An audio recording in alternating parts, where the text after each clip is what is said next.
consecrated, all whatever it is, it's something which the Mishnah says, Mi'ilos, right? If it was there, it's Harorin Hatluyim Bisar. It's like mountains hang on a thread. So the Gemara's going to ask, it's a pasuk in the Torah. I mean, the other things you say, right? So why is it Karam Hatluyim Bisara? Mountains hanging on a thread. There's barely an allusion to it. It's written in the Torah. You know, if you benefit from something that's consecrated, you have to bring a korban. We're speaking about a specific case of Milo. We're not talking about a person just goes and benefits from inadvertently from something that's consecrated. A person goes and says to an agent, take this bag of money, and the person mistakenly thinks it's ordinary money, and it's hegdish, it's consecrated money. And the shlich takes it and does the bidding of the one who sent him. Okay? Shlich shosei shlichus, he carries out the shlichus. Balabai small. So, although we normally say in shlich levar aveiro, because it's in the context of aveiro, but by Milo, it's attributed to the one who sent him. What about losa shlichuso? Let's say the shliach did not do what he was told to do with the money. Shlich mal. So who's the one who expended the money? The shliach, because what he's doing is unrelated to the one who asked him to do, because he's not doing what he told him to do.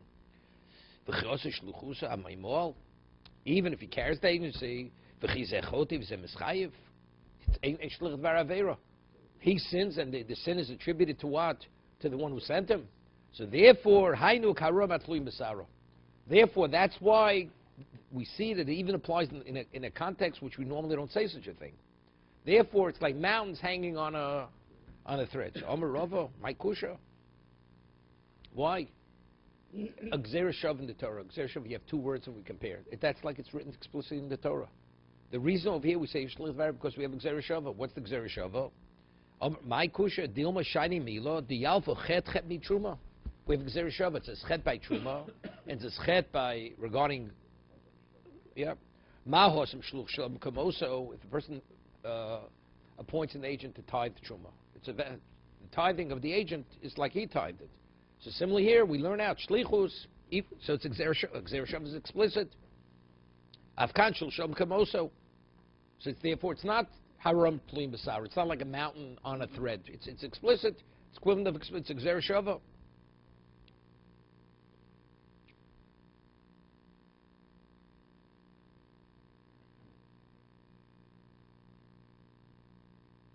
We're speaking of another case. The case of Milo, Niska Balabais lo Niska Shliach. What happens? He sends him initially with the bag of money, thinking that it's his own money, and then afterwards, before the Shliach carries out the agency, the sender realizes that he made a mistake. So Rashi explains, at that point, does he want him to spend the money? He doesn't want him to represent him. You can't be somebody's Shliach unless he wants you to represent him. So it's equivalent, he canceled the shlichus. So now when the shliach, although he believes he's the agent, he's doing exactly what he was told to do. Right. Except the one who sent him now realized, before he actually spends the money, that he cancels it. So the halacha is shliach moal. So the Morris asks, so what's the chiddush? Shliach anya maika ovid. It's a pity on the guy. This poor shliach, why should he be moal? Right? Hainus, therefore that's kara tluyim besara. He's liable, although he's an innocent victim, he's moil. Of course, he was motzi. It's b'shogeg. He was. Of course, now he's not representing anybody. Factually, he does make it. But every case, let's say the person himself is moil. I go take something from Hegdish, believing it's mine, and I use it. You moil. It's shogeg. Meal is only in b'shogeg. So here, the shliach believes he's representing the one who sent him. So if he'd represent him, then he's not chayiv. But since the one who sent him realized he canceled the shlichus, so now he himself, he's moil. So Mar asks a question. Omer Ravav my kusha dil midi dehava motzi mos hegdish l'chol. What's the chiddush? It's no different than a regular person picking up a bag, money, believing it's his, and he uses it. So good. So it's not a chiddush. This is a regular case of Milo. That's what Rav Ashi saying. No, he's not a shliach. So now, so the Gemara says, so that's Rav Ashi. He's like anybody else. Elo Omar Avash Nitzchel Lechanan. Interesting case. Case in the Mishnah. Notol Evin O Koro Shel Hegdish. First takes a stone or a beam belonging to Hegdish. Harez Lomoal. We'll see in a moment. Let's say a person consecrates something, and he picks it up. When he picks it up to take it, right? Why he's not moel? Why is he moel? Because even though he believes it's his, because initially it was his, right? Because he's in charge, responsible. What about nosel chavero? What about if he now takes this item and gives it to a third party to acquire? So who removed it from where it was and transferred to the other domain? The one who gave it. So the one who gave it, he's moel. Nosel chavero hu moel v'chever lo moel. Because by the time the person receives it, it's chulin, right? Michti mishkol shoklo. Mali hu mali chavero. But factually, if he took it, the one who took it, why is only the one who gave it moel? The one who took it should be moel, right? Right? Yeah. Hainu, therefore, karon plui masaro. Therefore, this is the chiddush. It's like mountains on here. So he says, my kusha, Shmuel. Maybe it's like Shmuel, Doma Shmuel.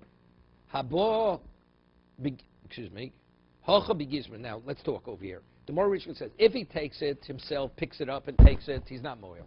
But he gives it to a third party, is moel. But why, when he took it originally, why is he moel? So he says, Shmuel. What about a person who's a gizbar? A gizbar is the administrator of Hegdish. Right? He oversees the warehouse. People, they consecrate tables, chairs, stones, whatever it is, beams. And he moves it from place to place. Wait one second. A person who doesn't belong there, if he takes it, let's say he takes it for himself. What is the act of taking? That's taking it out of the domain. Who is the gizbar? The gizbar himself as a person, although he's an employee, but he represents Hegdish. So even when he takes it for himself, what is he doing? He's not really doing anything wrong, right? You have to have an active kinyan. You have to do an active acquisition to be moel. So let's say a third party comes and takes something believing it's his or ownless, and he takes it. So what is that? That's an active acquisition. You're moel. But who is the administrator? Let's say he picks up something believing it's his. He's not moel.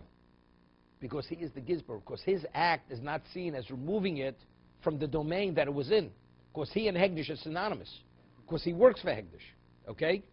The gizbar hamsuro, the gizbar hamsuros lo avni binyan askinon. Wherever these items are, the material is, it's in his domain. His domain and Hegdish's domain is one and the same.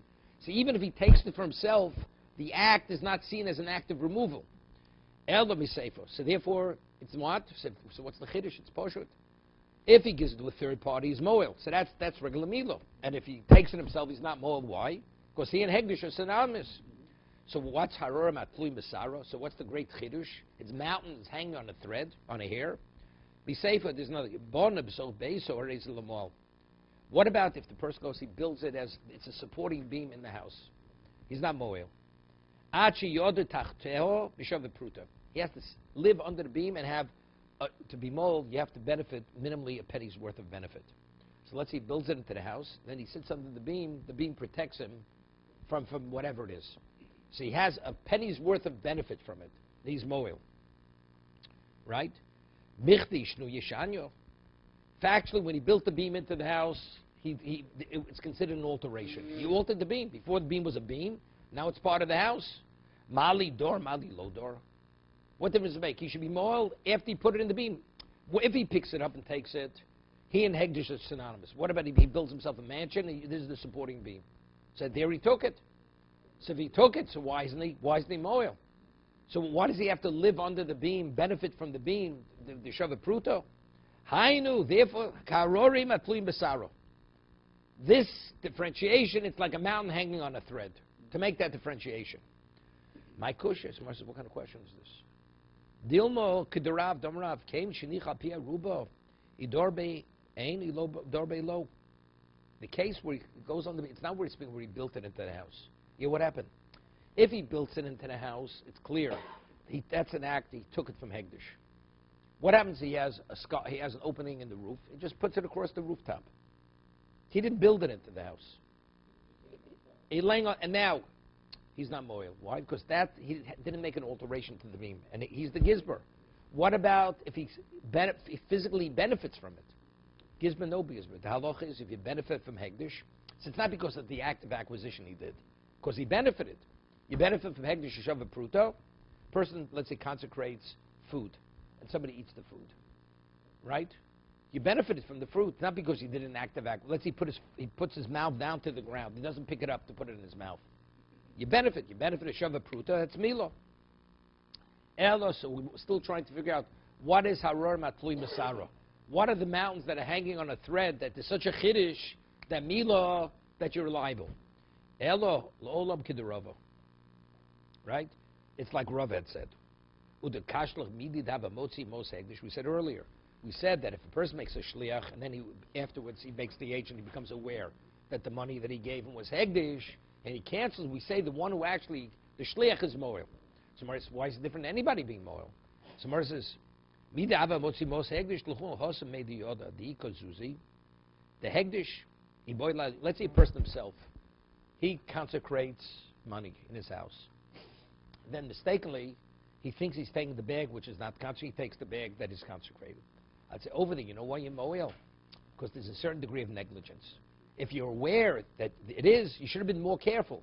But the shlich over here, how could we fault the shlich? He should have been more careful. He was told the money that he was given was ordinary money, and yet he's held accountable. Why should he be held accountable, right? But if by the original person that he knows he has money that's consecrated, he should have been more careful. Miyoda. How was the agent even supposed to know that it was hegdish?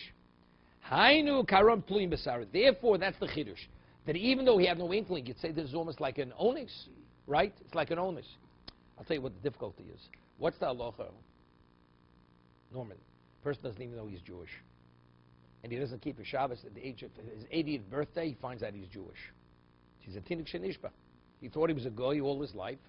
80th birthday, all of a sudden, righteous Gentiles, right? Holocaust Museum. He's getting the award. Yad Vashem. They said, he's a Jew, right? He has to bring a chatos because he didn't keep Shabbos all his life. But how was he supposed to even know he was Jewish? He didn't know he was Jewish. He brings so you see what? You only bring a chatos when you shogeg, when it's inadvertent. So we see that's inadvertent. So over here, even though he had no way to know that the money wasn't consecrated, but still, why? That's the chiddush. Why? It's a regular shogeg. But the Gemara is saying over it's not a regular shogeg. You would think over here he should not have liability. Why is this different than a tim shenishba?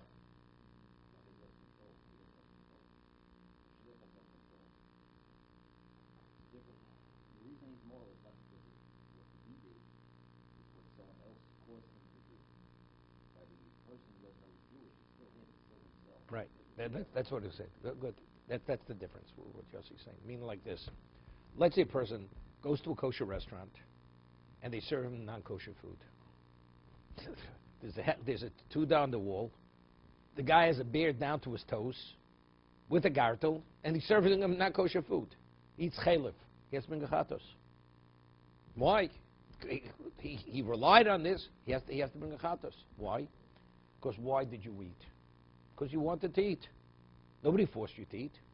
So even though there's no way for you to know, that's called shogeg. Inadvertently, you ate something not kosher. Over here, why am I spending the money? Because I believe I'm representing somebody else. So the act, what's initiating this? The initiation is not me.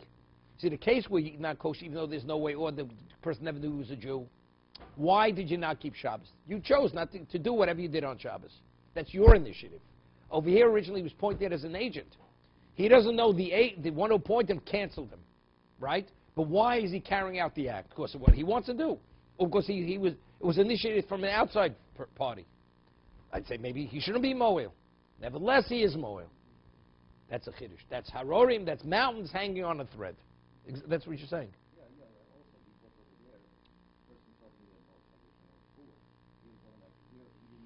No, but I'm asking a question from Shabbos or eating non-kosher, where he thought he's eating in the kosher restaurant.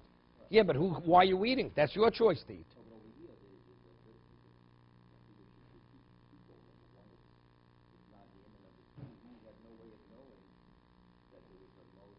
Wait, but over here also, what about the kosher, the restaurant or the shah? He never knew he was a Jew.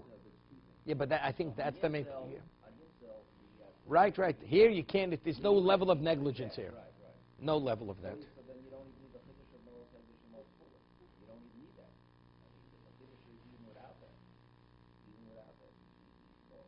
No, because I think the reason why, because we want friendship between the person who originally had both and him. That's number one difference. This is not the classical case of Mila. Classical case of Mila is he should have been more careful. There's no such thing. There's no basis to Mila. Right. We equated the two. So we say no, but this case is different than the other case. Because here this is closer to Ones. And so it's therefore maybe there's no Mila. Chiddush is that's why it's Harorim Hatluim Besara. Okay? No, so he's saying it's that aspect of Mila. We're not talking about the conventional case of Mila. Mila extends even to a location where normally I would say not. Therefore, it's like mountains hanging on a thread. Okay? Then the Mishnah continues. The Mishnah says, Mikra Muat V'Halochos Merubos. There's very little text, but there are many halachas which are what? Which are derived from this little bit of text. Mikra Muat Halochos Merubos. Tona, we learned in the Bryce. Negoim V'Olos. Yeah, Nego means the laws of leprosy, lesions. Olos, the laws which relate to contamination of the dead. Mikra Muat V'Halochos Merubos. There's little text, but there are multiple laws learned from this. Smar asks, Negoim Mikra Muat, Negoim Mikra Merubu. We have Tazrim Mitzorah, right? We have two full parshas telling us, describing, addressing every aspect of leprosy, clothing, person, one's house. Omer Afabocham, Negoim Mikra Meruba. Negoim is, you have much text, halachas muos. But not versus the halacha, the text is much more extensive than the laws. All this, but regarding the laws of spiritual contamination of the dead, Mikra V'Halochos Merubos. Ma'inafkamina. I mean, the Tan is informing us. This you have. Let's test more laws, more text left. What difference does it make? Right? Factually, it's all rooted in the text. I mean, what is the Tan informing me? Ma'inafkamina. Imistapka loch milsa b'negoyim. Because if you have any question regarding the laws of leprosy, Ein Bekroy, there's enough text that you'll be able to resolve and elucidate whatever the issues are. If you have any question regarding the laws of spiritual contamination and dead, you can't look in the text. The text is not Ein B'masnisa. There you have to study, you have to go to Olus. You have to study the Mishnah. And there, that's how. So that's what he's informing us. If you have a problem with Tumas Mes, you have to go to the Mishnah. Tumas Negoim, it's in the text. Dinim, what about Dinim? Laws, that's monetary laws. Michta Ksivin, Lo Nitzchel L'Chad Rebbe. Mar says they're written. The time Rebbe over Nefesh Tachas Nefesh, right? The Mishnah says, what is Dinim? Mikra Buat V'Halochos Merubos. Hadin V'Avodos V'Ataris V'Atveos V'Erais Yeshlam Mamashi Smochu. Right? What is dinim? Michta ksivin. Lo nitzchel l'chad Rebbe. Tanya, Rebbe Yom nefesh tachas nefesh. When it says you give a life for a life, what does this mean? Momon. What is that case? A person has a goring animal, and the goring animal kills a person. So it says nefesh tachas nefesh. But so Rebbe says it doesn't mean that you put the man to death. It means that the person's value, that's what he has to pay to be atoned. Okay? That's nefesh tachas momon. To omen momon endel nefesh mamish. Nemer nisin lamato. It says you giving something. Neman nisin lamala, lalo and momon, afkan momon. The case if it kills, let's say, a slave, right? Two people are fighting and they hit a pregnant woman. So what does it say? You have to pay the value of the fetuses, the unborn fetuses. Just over there, nisina means a nosan.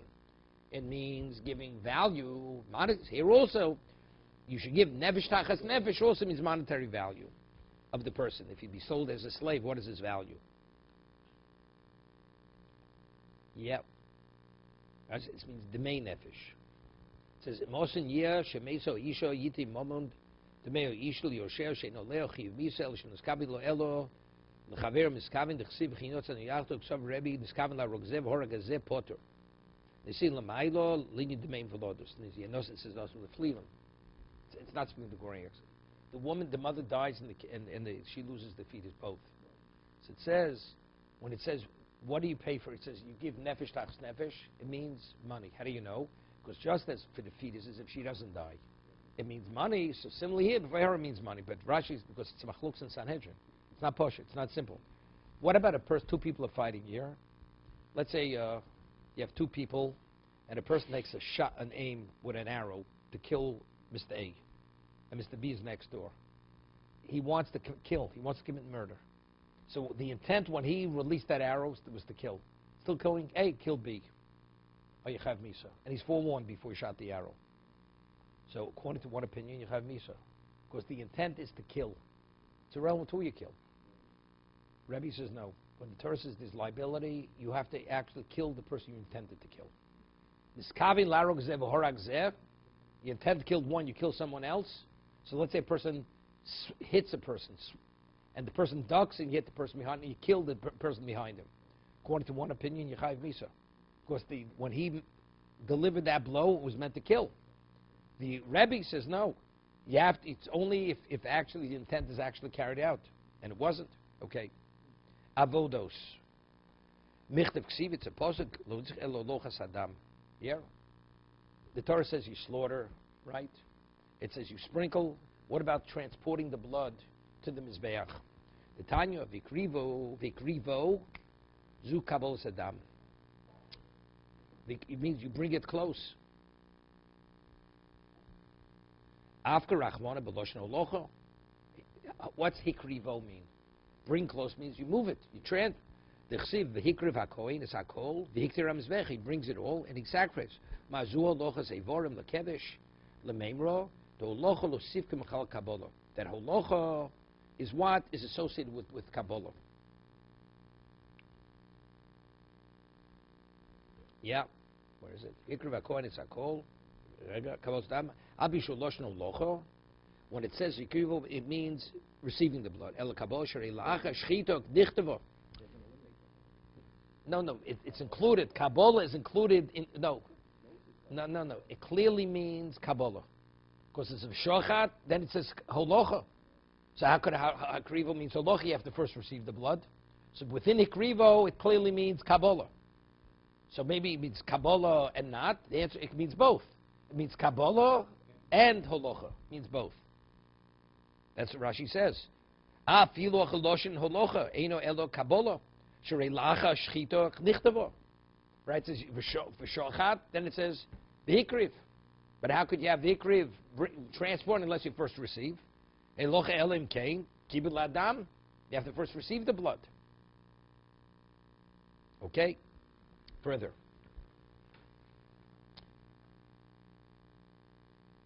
Tyrus. What's Tyrus? Michtek ksiving. Says right. Torah says if a person is contaminated, you have to go to a mikveh, you have to go to a mayon, right? You can immerse yourself in a well or in a mikveh. So it's in the Torah. Elishir mikveh. Doesn't mean there's a mikveh. What is a mikveh? How much water do you need in the mikveh to be a mikveh? So that's the Loksiva, the Tanya. It says, Barochatz es besor b'mayim. What's it, his base? Yeah. B'mayim, nekudos bepatach. Mayim am yuchod means it doesn't in the water. Lafugi shuvim, right? If you have water that's drawn, it's not doesn't qualify for a mikveh, right? It has to be naturally rainwater going straight into the mikveh. Mayim chayim lo tzorich is the famous Rashi here. Do you need water from a wellspring, from mikveh? Mikveh regular rainwater. Why? Lo tzorich because of bezov mayim chayim nechal deshat tmeim lav mayim chayim bo. A zav, a person who has a flow, a man, only a male. A woman, although she's a zava, doesn't need mayim chayim, but a male needs mayim chayim. That's the halacha. Aleph. Right?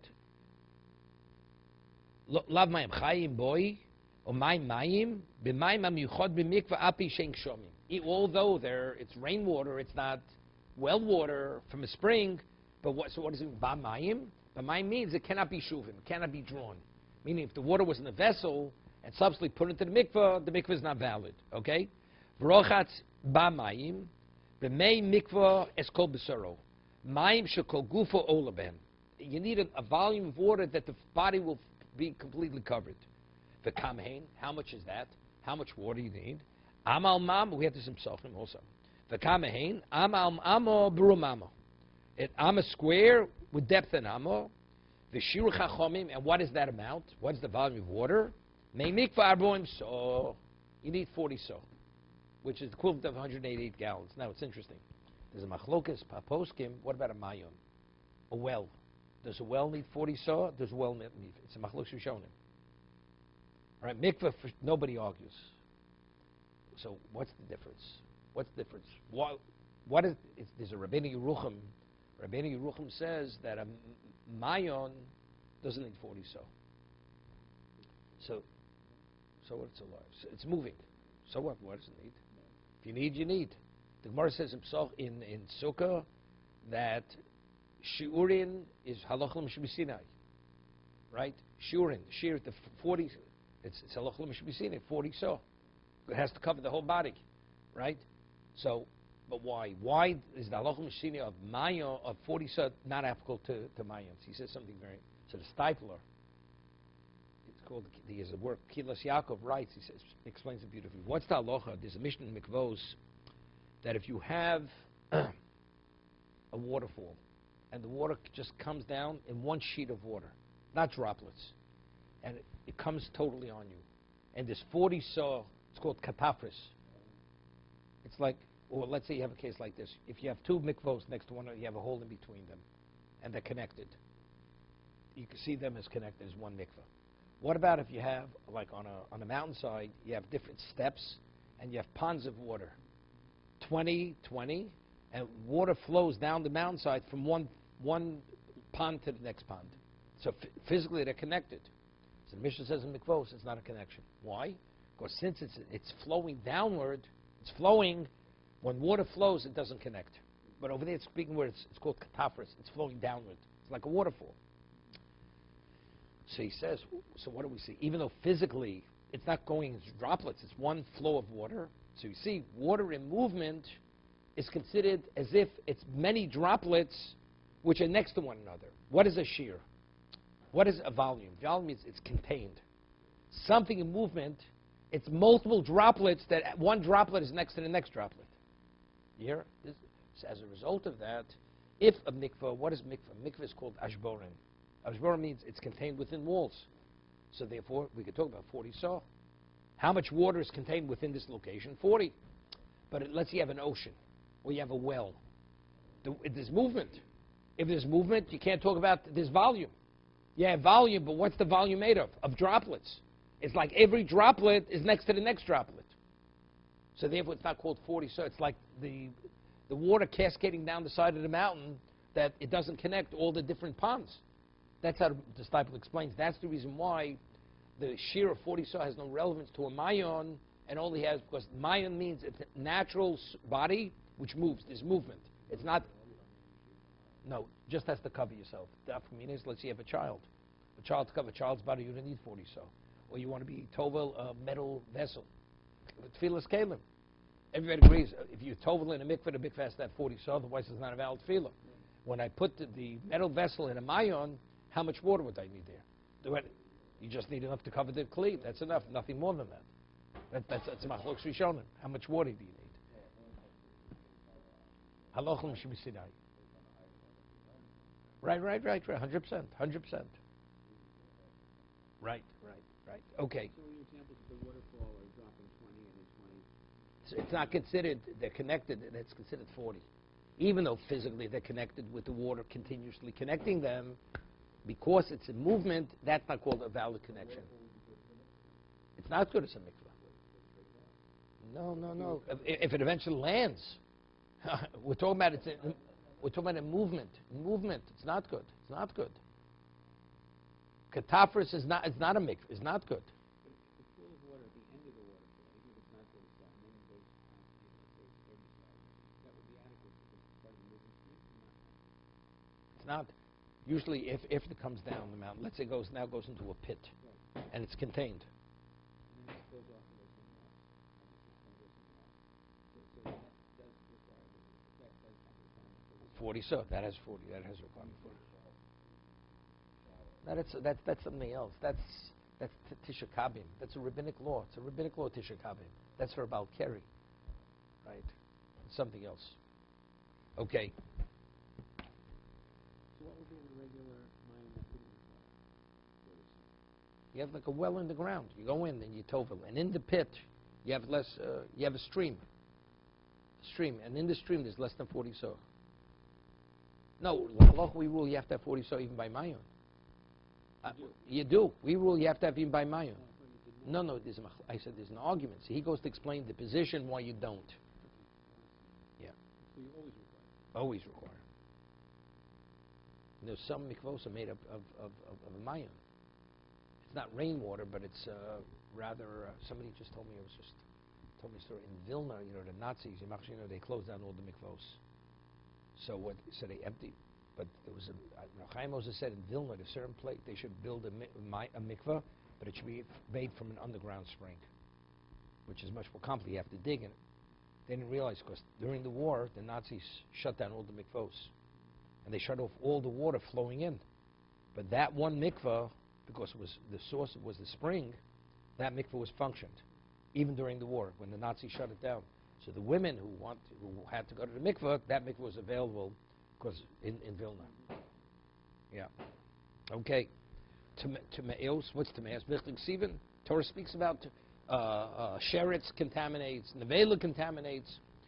Lo discho elo lechadashim in sheretz. Now, normally, nevela, how much nevela do you need to contaminate? How much remains of you means gazayus? If it's a sheretz, it's only the size of a lentil. It's minuscule. El lechadashim in sheretz. Lo ksiva, the Tanya. It says, we learned the Braiso. Rega, Vov, where is it here? Yeah. It says, Cholashe Yipol. It says, Eilat Meim Lochem. B'chol HaSheretz, Kol HaNogea Bohem. Right? Whatever touches them. Yochel B'kula. Maybe you have to touch the whole Sheretz. Right? Talmud Loma Mayhem. Of them. Yeah. Right. 1 second. All of mehem b'mosam yitame. What you think you have to all 8 to be contaminated, or even the whole sheretz? I thought the whole sheretz. No. It says if it would say bohem, you'd have to touch the whole sheretz. But since it is mehem of them. I feel yochel niktoson. Talmud loma bohem. So how do you? It says bohem. It says mehem. Okay, it's that. Actually, yiga b'miktoso. Something which is part of it. Shukakul, which is the equivalent of the whole thing. And what is that?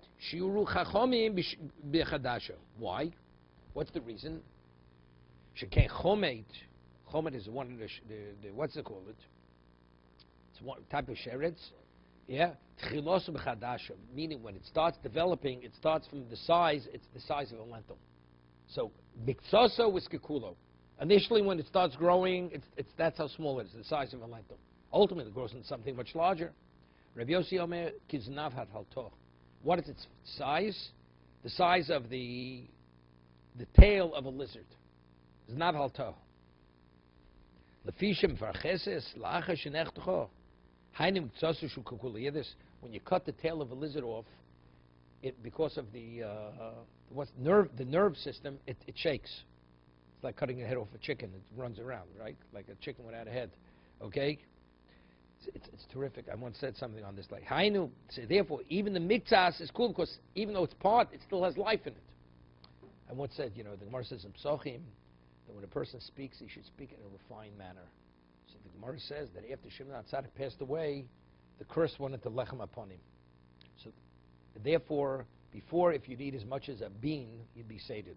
Afterwards, it says the gluttons would remove themselves. The modest people wouldn't participate in lechem upon the Kohanim, but the gluttons, they fought over it. So there was a conversation to two Kohanim. One Kohen says to the other, he says, what kind of piece I received of the lechem upon him? It was the size of the tail of a lizard. That's how small it was. That's what he said. Kiznavalato. You understand? You refer to what's his name? To lechem upon him. It's inappropriate. So it says because he spoke in this inappropriate way, they did a research on his pedigree, and they found out that he was Ben Grusha, that he wasn't even a qualified Kohen. His father married a divorcee. But the example he used was Kiznav halato. That's the size that he received. So it's minuscule. That's the size of an adasha, but nevertheless it's kekulo because even when you cut it off, it still shakes. You know, when I first came to New York, I heard certain expressions I've never heard before. You know, regarding a person. The lights are on, nobody's home. Got it? Okay. Same thing. The tail shakes, you think it's alive, it's not. Okay?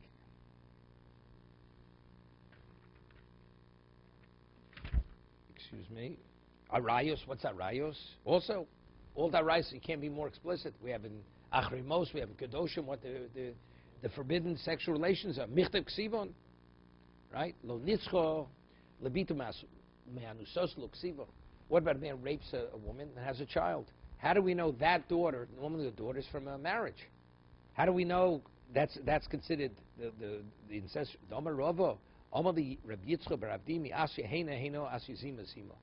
all based on Gzera Shavas. So only because of these Gzera Shavas, which are complicated Gzera Shavas, that's how I know.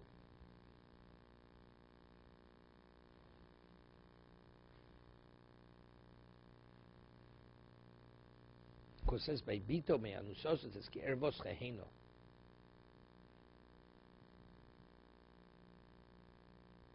You know what's bothering? Before the Gemara asked the question, it asked by Me'ilo that you say shlesh says I have a Gzera Shava. A Gzera Shava is the equivalent of being explicit. Now the Gemara says, why is Arayos so complicated? It says because it's a Gzera Shava, but Gzera Shava is explicit. The Gemara is all michting sivo, right? It's written. So what's the Gemara answers is Gzera Shava, but we just said before a Gzera Shava is the equivalent of being written. So how do we reconcile it? 1 second.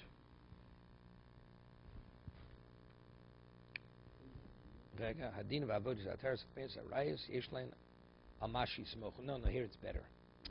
No, this Yeshla Mamashi Smochu. They have what to rely upon. What are they relying? That's the Gzera Shava. See, before we said it's Karon Atzluy Masaro. It's like mountains on the thread. So the Gemara said, what do you mean? It's a Gzera Shava. Here we're saying, no, here you have what to rely on. What's the Arayus that you have what to rely on? The answer is Gzera Shava. That's what you have what to rely on. The Gemara says, it's explicit. That's more than having what to rely on. It's explicit? No, it's not explicit. This I need the Gzera Shava to know that Bita Me'anu Soso is considered an ancestral relation. Hadron Loch HaKol Chayim, Hadron Lon, Hadron Loch, Hadron Lon, Hadron Loch HaKol Chayim, Hadron Alon. Ein Dorshin Barais B'Shlosha. If you have 2 students in the Rebbe, he cannot lecture on Arayos. We'll see what it means lecturing. It's more than Nalochas. Lo B'Masa Bereshis B'Shnayim. If you want to speak about the act of creation, you can't have 2, only 1. V'lo b'merkava, this is the inner workings of existence, b'yochid. Even as an individual, unless he is able to understand. The Gemara is going to ask a question. It says even though Yochid is not permitted to study Ma'aseh Merkava, then it says unless he's a Chochem Mevin Midato. The Gemara says like this: if a person himself has a phenomenal type mind and a broad mind, where when he studies it, he doesn't have to ask what it means. He's permitted to study it. But if you study it, and as a result of your difficulty you have to consult, then you're not permitted even to start. Okay, that's what it means. V'lo b'merkava, even b'yochid. If it's ma'aseh merkava, even a single person. How does he translate merkava in English? Okay, exactly. It's an easy way out. I'm sure it says the accountant in chariot. Okay. Kol ha'mistakel bar b'dvor. Two you can. 2 means the teacher and 1 student. Kol ha'mistakel bar b'dvorim rosui lo kilu lo bo lo olam. This question in the gear said, does it mean roy? It means roy. A person who delves into these four areas, he deserves not. He shouldn't have come into existence. That's Rasui. No. We didn't talk about them yet. We didn't talk about it yet. What is it? What are the four things? Mala malo. Right? What's above existence? What's beyond the galaxies? Mala mato. What's below? Ma lifnim u'ma lo'ocher. What's within and what's beyond? One who's not concerned about the honor of his maker, it would have been better that he shouldn't have come into existence. It would have been greater Rahmanis, Rashi learns, it would have been greater Rahmanis that he shouldn't have been born. Shouldn't have come into existence. Let's see Rashi. Right? The greatest angels are called Chayes HaKodesh. The Gemara later speaks about what Chayes HaKodesh are. Not that we'll understand what it means. It says if you want to travel just its thigh, it takes 500 years. So you understand? The dimension of this angel, which is called Chayes HaKodesh, if you want to travel just the length of its thigh, whatever that means, it will take you 500 years. That's the dimension of this angel. So this, what's above that angel? This is the highest level of angel. Malamataman, what's the level below? Malifnim chutz lemechitzos urkia lemizrach malochel lemayrov. Okay, Tosfos eni yochel lios by Shapir Mora malifnim chutz lemechitzos urkia malacher. Yeah, 1 second. Malifnim havo. So he learns differently. What does means? What existed pre-existence? You can't even. It's beyond a human being's comprehension. So whatever you're going to say is going to be wrong. What's after existence?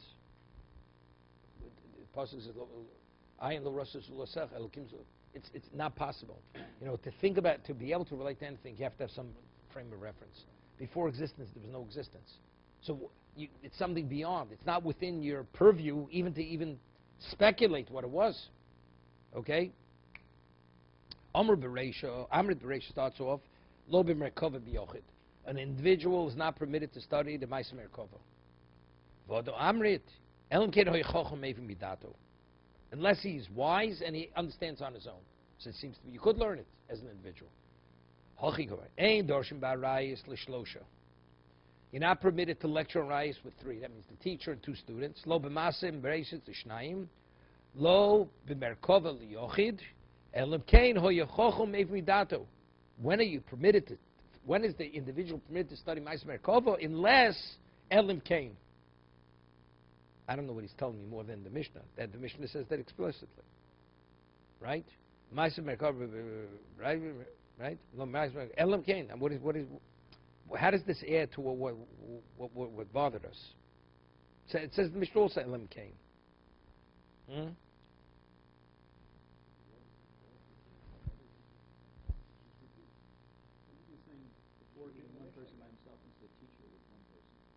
No, it's there. No, we asked the question. It seems to be contradictory, so we say what it means to say. If you have to ask afterwards, then you shouldn't start. But if a person's chocham, maybe midato, then he could study it, right? That's what it's saying. So I'm asking. So the Gemara asked the question, says, this is the way you read it. But that's exactly what the Mishnah reads. By repeating it, why is he repeating more than what the Mishnah says explicitly?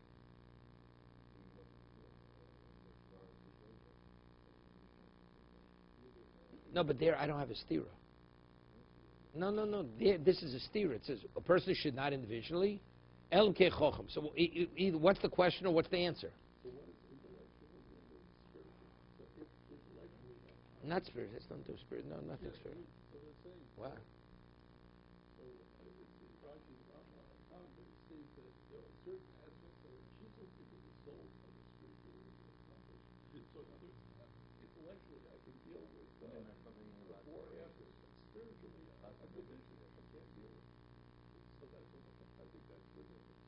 No, but just the words. The Gemara says, Hochi Kamar. This is the way you have to read the Mishnah, right? It's saying this is the way you have to read the Mishnah. Right.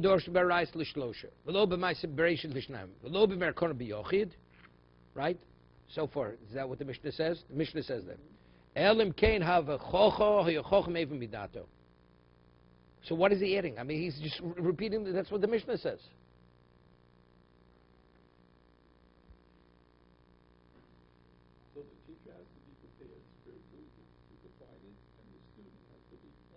I understand that. That's not my question. My question is, we ask the question, and it gives an answer. The answer is no different than the text as the Mishnah reads. Yeah. You understand what's bothering me? The same words. The exact same words. He asked me a question. What do words mean? Well, that's what it says. So if that's what it says, what was the question? And if that was the question, what's the answer? No, but it says we're the same some number of people. Yossi, what does it say over there? How does he explain that? Of course, 3 people together. Now it's a teacher of 3 people. So one person by himself could learn. No, it says low. It says low bit.